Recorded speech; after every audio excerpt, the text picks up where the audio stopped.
coast to coast, gangbusters, police, the G-men are government agents marching against the underworld.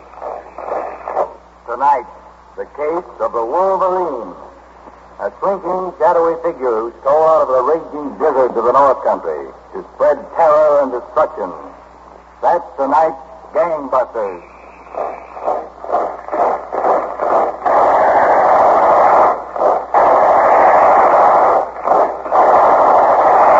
Our picture, our setting is a special office turned over to gangbusters by Commissioner Louis J. Valentine of the New York City Police for a proxy interview between Colonel H. Norman Schwarzkopf, United States Army, and Tim Curran, former sheriff, Delta County, Michigan. Colonel Schwarzkopf. I understand tonight's case has a very unusual setting, Sheriff Curran. Yes, Schwarzkopf. The desolate North Woods on the Upper Peninsula of the state of Michigan. And it was out of the swirling blizzards of this region that the criminal known as the Wolverine struck. When I hear you mention blizzards, Colonel Schwarzkopf, my ears go right up. Why, Frank? Well, blizzards, cold, and rain make up what I call Sloan's liniment weather. And this winter, with fuel so carefully rationed, is going to make heavier demands than ever on your bottle of reliable Sloan's liniment. So be prepared, as families the world over have prepared themselves during the past 50 years. Always have a bottle of Sloan's liniment handy. Sloan's, you know, takes only a jiffy to apply, and usually brings you quick and comforting relief in almost no time at all. No painful rubbing or massaging. Just pat Sloan's on that sore place and relax for a few minutes. You'll actually feel Sloan's go to work like a heat treatment, which seems to soothe the tightness and tiredness right out of that aching muscle. Don't let winter catch you unprepared. Ask your favorite druggist for a bottle of Sloan's liniment tomorrow. And now, Colonel, what about the blizzard you were discussing? Well, Sheriff Curran, where and when does the case of the Wolverine begin? Late one cold winter's night near the town of Gross, Michigan. A fur trapper, Pierre DeGan, and his dog trotted through the heavy snowdrift toward the shack of another isolated trapper, John Charles. It was beginning to snow heavily. A blizzard was setting in.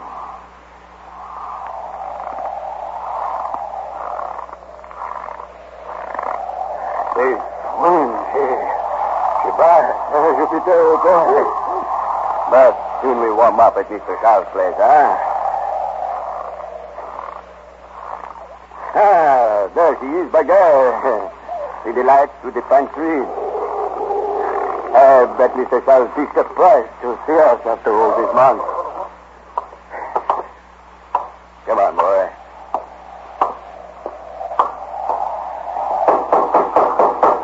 Mr. Charles. Mr. Charles. You wouldn't go out and leave the lights on. Maybe something wrong. Hey, look at that. The door is swinging open by herself.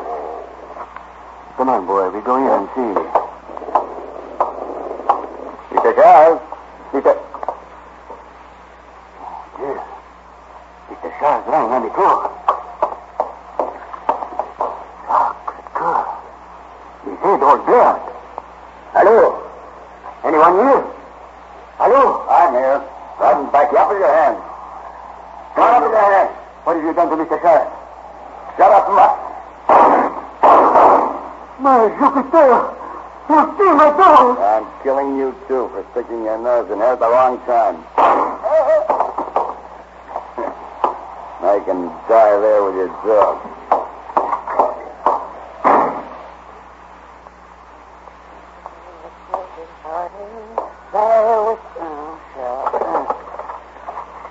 Ticket agent, Northwest Canal, Through Line Railroad Station. Fred, that's you? Yes. Who be I talking to? Pierre DeGan. Fred. Yeah? There is bad trouble. Mr. Charles has been beaten and robbed in his cabin. What's that you say? And the gunman, he killed my dog and tried to kill me. Good luck. Pierre, you saw this gunman, did you? Was he a big fellow with a black mask and a green mackinaw? Yes, but now you know, Fred. That's the same critter robbed me here at the station the other night. The Wolverine. Told about 10 robberies he did. Pierre, did you call Sheriff Tim? Well, Sheriff Tim don't answer the telephone. That is why I call you. Yeah, all right, Pierre. I'll get the sheriff quick. I'll call him back right now. I won't put down that phone. Hello? How did you get it? Put it down. The Wolverine. You Didn't expect me back again, did you? I want that cash box. That's just a little taste of what I'll give you. Get me the cash box. Here's the cash box. There better be more money in it than last time. Yeah, not bad. Not bad at all. 9:30 Fred, right on time to pick me up. Now, Pop, you get yours. Keep your hands off of me. You're gonna call that two-bit sheriff, eh? Here's what I think of sheriff.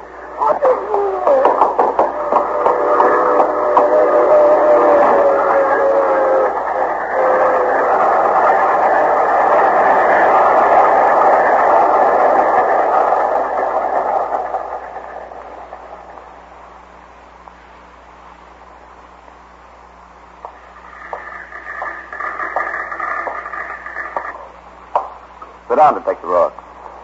Been doing a little checking on some police reports. Sheriff Flynn, this case has me dead beat. You're right. No wonder they call him the Wolverine.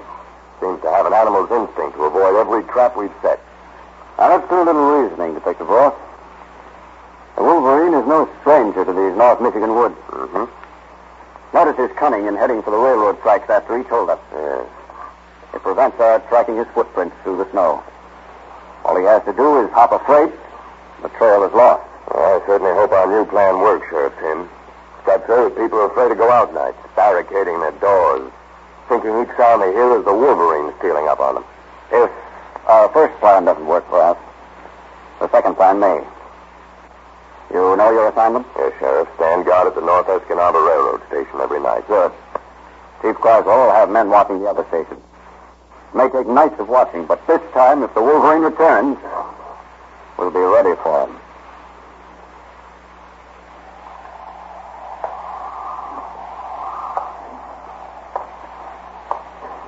This railroad station's like an ice house. Probably warmer outside than in here.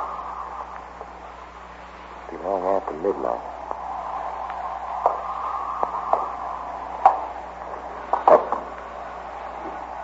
Made me jump. Didn't expect that thing to ring.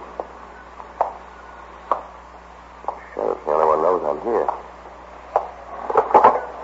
Hello? Hello?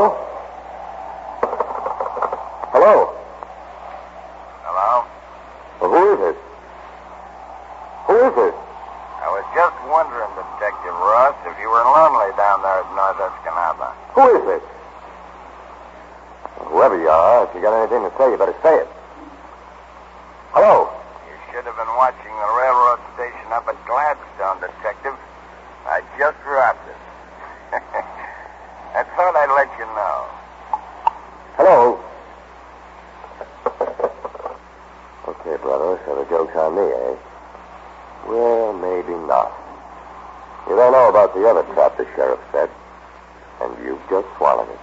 Hook, line, and sinker. This case gets more interesting all the time, Sheriff Conn. I know our gangbusters listeners are anxious to know what this second trap was. I know that I, for one, am most interested, Colonel Schwarzkopf, because I've been advising our gangbusters audience for a long time to set a few traps of their own. Traps that will catch muscular aches and pains in time to prevent needless suffering. It's very simple. First, guard against overexertion, accidents, and overexposure to raw weather. Second, if muscular distress does strike, despite all your precautions, apply Sloan's liniment at once. Third, be prepared. Always have a bottle of Sloan's liniment on your medicine shelf. The sooner you pat on Sloan's liniment, the sooner you can expect the quick and comforting relief for which Sloan's is so famous. And how welcome that relief is to you men who come in stiff and short in your jobs, or you youngsters with your football Charlie horses and roller skating bruises. Yes, even to you mothers, who often feel that a day's washing and cleaning seem to tie your muscles into knots. All you have to do is pat Sloan's on that aching back or stiff shoulder, and almost immediately you'll feel that gentle and penetrating warmth acting like a heat treatment to smooth out the kinks and miseries in those painful muscles. Remember, it's best to be prepared. Ask your druggist for Sloan's liniment next time you're shopping in his store. Well, Colonel, that's the kind of trap I've been setting. What about the trap we hope is going to close on the Wolverine?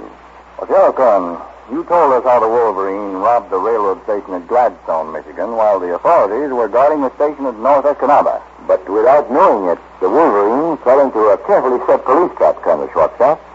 It took a little while for the trap to develop. But 3 days later, it was beginning to close. In Nick's small lunchroom on Main Street in Escanaba, Michigan, at exactly 14 minutes to 8 in the morning. Hey, Nick, how about a check for the food? Let me get out of here. Oh, sure thing, Mr. Parent. Let's see. You wasted 60, 70, 85 cents, Mr. Parent. Okay, Nick. Here's $1. Keep the change. Oh, thank you. So long. Goodbye. He's a very fine man, P.A. You want any more coffee, P.A.? Who is that, Nick? Oh, what? He was a Joe Parent. And you know him, P.A.? Oh. No. First, seemed like I heard that voice someplace. Oh, monsieur. Mr. Parent used to live in Escanaba till 3 years ago, P.A., but he moved out west to buy a ranch. Now he come back for a little while. I wish I had his money. If I had one of Mr. Parent's money, Pierre, I wouldn't slave in a lunch cart like this. No wonder you don't have his money, Nick. Look what you are doing. Oh, what am I doing? Send the money here. What do you know? I roll up a dollar bill again with a paper napkin and throw it away. That's a good one out of me, all right. Throwing away dollar bills. I better put in the cash register. That's a good one. Me throw dollar bill away. Then, at 9 o'clock that night, Colonel... I'm so excited, Chief Croswell. I rushed right over here to your police office. Chief Croswell, don't you see? This dollar bill that I make a mistake about and roll up into my napkin, she's one of the stolen money from Gladstone Railroad Station. There's the mark on the front of it, like you won on the stocking. Now, easy, Nick. Calm down. Yeah. This is one of the marked bills, all right, but, Nick, when the Wolverine robbed the Gladstone station, he had no idea he was stealing marked money. Oh. But he was. He had every bill in the Gladstone station marked. And this dollar bill certainly has our marking on it. Well, when you told me, Chief Croswell, to watch all the bills for that little mark on it, I do it. I see the mark on that dollar. You say it was your parent who gave you this dollar, Nick? Absolutely, Chief Croswell. Positively, without no perception. This morning in my lunchroom, he gave it to me. I remember well, I started to roll it up into my napkin and throw it away, but Pierre the guy, he was there, and he saw me almost to throw it away. I wonder where parents got it. I noticed parents back in town, Nick. I understand you bought a ranch out west. Monsieur, but I ain't saying that Mr. Parent stole this money, Chief Croswell. I'm just saying that Mr. Parent gave it to me. Maybe somebody else gave it to Mr. Parent. Well, you did a good job spotting it, Nick. It's the first mark bill that's turned up. Pretty good eyes for an old man, eh? When I see it in my cash register, I get so excited, I knock over 2 ketchup bottles. Yeah, well, I know the hotel Mr. Parent's stopping at. Think I'll drop over there and see what he can tell me about this dollar bill. Yes? Who is it? Police Chief Croswell. Police? Oh, just a minute. Hello, Mr. Parent. I heard you were back in town. I was wondering if you had any idea where you picked it up. Oh, I see. Where I picked it up. Yeah. I know, Chief. I'm afraid I can't help you. I might have gotten it anywhere. Well, can you think where you changed any bills? You may even have more of the marked money on you. Take a look in your wallet. My wallet? Yeah. Oh, yeah. I have it right here in my back pocket. Hey. What's the idea of that gun, Parent? As I didn't know, copper. Turn around and watch out that closet in the corner. Come on. Oh. You're the Wolverine. Move or I'll plug you. Yeah. I know you will. Pretty clever marking that money, Chief. But I won't help you now. Open that closet door, Chief. Now get in. What? Oh, can't your arm the door so it won't close, eh? I'll fix your arm. I'll fight you. Now, wise guy. Nuts, I forgot his gun. I better slam. No, you don't, Parent. Tell me or I'll shoot. Good job. Dove right through that balcony window. A quick search of the alley, Colonel, showed where Parent had landed. There were bloodstains in following the stains and seeing that they led toward the railroad tracks, hurried back to headquarters and rounded up all available men.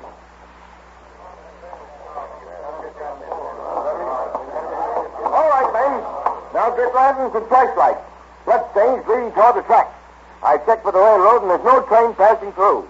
This time we got the Wolverine in the open. Now, Jim, you be ready to swear in more deputies. We need them. I'll let you know. Right, sir. Okay, men. Everyone set? Now we spread out and cover the railroad tracks. Come on, let's go.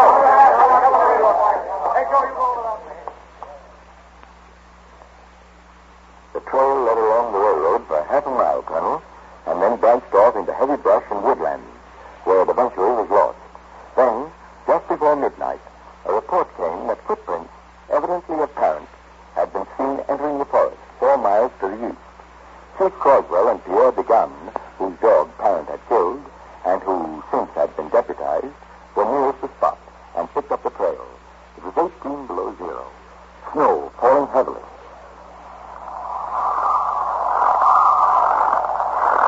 Chief Croswell, this snow she's falling so fast, she'd blot out Parent's footmark. Well, we gotta hurry, Pierre. Looks like he's heading for Big Perch Lake and the railroad beyond. Now, you're the best trapper in the state, Pierre. If anybody can trail him, you can. Yes, we got to be careful, Chief Croswell. So may wait in ambush and kill before we see him. Stop. Huh? Something moving over there by those bushes. That is just another of those square devils. They ever bunched together in wolf pack, Chief Croswell. We be in one tough spot. Yeah. Well, let's go on. What horror. Stop. There is something up ahead this time. Yeah. A shack just back of the street. That's probably why Parent headed this way. To get to that shack, out of the wind. We sneak up to that side window. Careful now.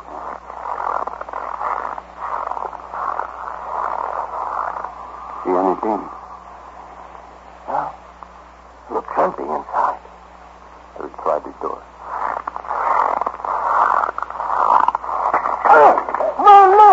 My leg! Got in that flap! Oh, say, Papa, it's slow. My leg is broke! The devil, this flap has gone right into my leg! Okay, Pierre. I'll see if I can pry the trap open. There. It's giving a little. Can you pull your leg out? Yes, little big boy, please. Yes. That's got it, Pierre. The leg's ripped to pieces. The devil belongs at this trap.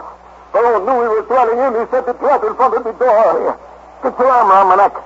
I'll have you inside the shack. Mr. Larry, he will get away. Well, I've got to fix you first, Pierre. You'll die if I leave you here. In the snow, she will blot out our strikes, Chief Croswell. He will get away. I'm afraid of that, but right now it's your life we got to worry about. Come on, put your arm around me. That was a very unusual accident, Sheriff Kern. The police actually being stopped by a bear trap. Yes, Colonel Schwarzkopf. And it enabled Parent to escape. Alarms were flashed out, and late the next day, word came that a man answering Parent's description had been seen near the railroad station at Champion. Sheriff Kim and Detective Ross left for Champion immediately.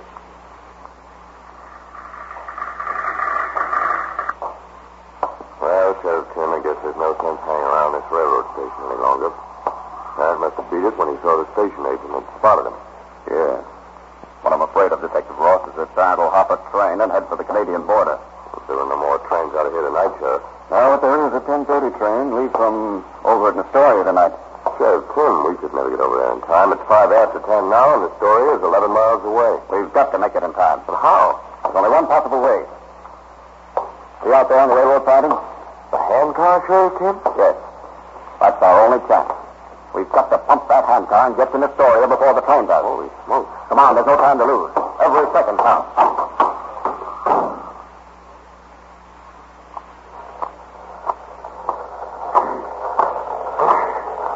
Thank you, Detective Ross. This is the first time I've ever pumped a handcar, Sheriff Kim. My half broke. Keep pumping. That mighty force will be catching up on us Any minute now. I've gone after criminals a good many ways, but never before on a handcar. If the train overtakes us while we're on this trestle, with it. Some Sheriff. Faster.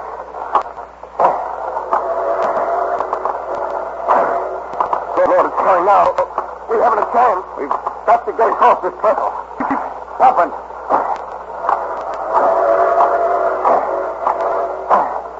We can't make it. We're almost there. I can see the engine lights right back of us. Come on.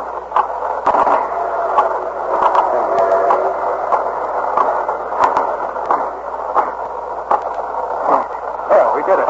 Slow out.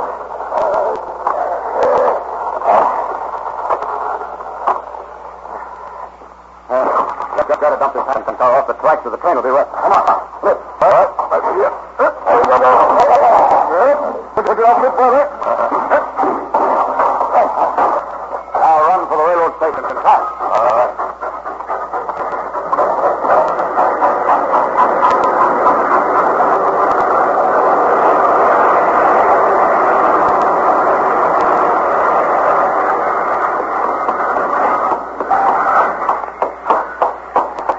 What's that now, people are getting on. You see, Farrah? No, not yet, sir. Wait. There he is. Where? Near that woman with the suitcase. What now? See, right in back of her. Yes, and we gotta get him before he can move his gun. He's gonna cap with her, too. Stand still. He's looking this way. He sees us. Come on. Rush him. Go, Sheriff. He's pulling a gun. Now you don't cut off that gun. I'll kill you. Don't. I'll get it on, Ross. Put the cuff on him. All right. There you go. Got him, Ross. All right, take it, Sheriff. Now I have. Another juggulated kids. Hopping trains is always part of your scheme, Farrah. But this is one train you're missing. Come on. You're going in the opposite direction.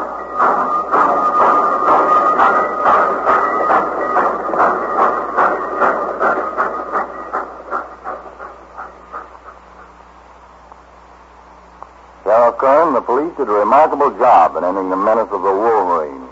Thank you for telling us this case. Well, yes, Colonel Schwarzkopf. Joseph Parent had proved one of the most elusive and wily criminals. But today, Joseph Parent is behind bars at the Marquette State Prison in Michigan. Well, that certainly was quick thinking on the part of Sheriff Kim and Detective Ross in using that handcar to cut off Parent's escape. I was just going to mention that, Colonel Schwarzkopf. But when Detective Ross complained a few seconds ago that his back was half broke with working the handcar, it brought to my mind the many letters we've received from regular railroad men applauding Sloan's liniment. And praise from them is praise indeed. Yes, Sloan's liniment helps to save many an hour's work that might otherwise be lost. And these days, when every pair of hands count, that's important. And that's the reason so many men make sure to keep a bottle of Sloan's liniment on the job with them, as well as on the medicine shelf at home. Because Sloan's is the pat-on liniment. All you need is a few minutes during a rest period or your lunch hour to apply it to that sore and aching muscle. Like a heat treatment, Sloan's will be helping to bring you quick and comforting relief while you work. Just pat Sloan's on. That's all there is to it. So tonight or tomorrow, on your way home from work, drop in at a convenient drugstore and get a bottle of dependable Sloan's liniment to keep in your locker. You'll find Sloan a real friend in need when you want relief in a hurry. And now, Gangbusters presents its nationwide clues of criminals still at large.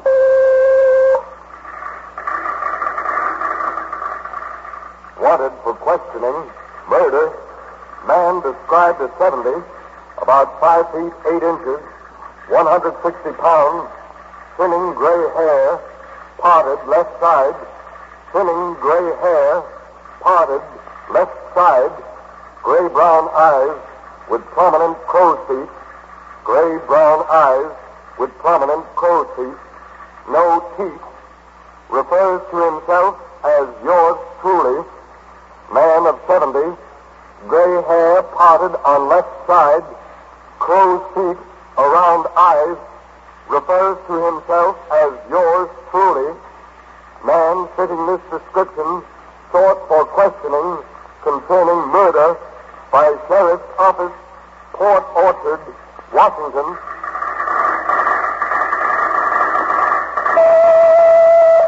Charged with bank robbery, George Thompson, 32, 6 feet 1/4 inch, 155 pounds, hair dark, combed back, long nose, deformed, slopes to right side, long nose, deformed, slopes to right side, long neck with prominent Adam's apple, long neck with prominent Adam's apple, large hands, walks very erect, never wears hat, likes to play cards, man, 32, tall, slim, nose sloping to right, long neck with prominent Adam's apple, man fitting this description, wanted for questioning, bank robbery, Katona, New York.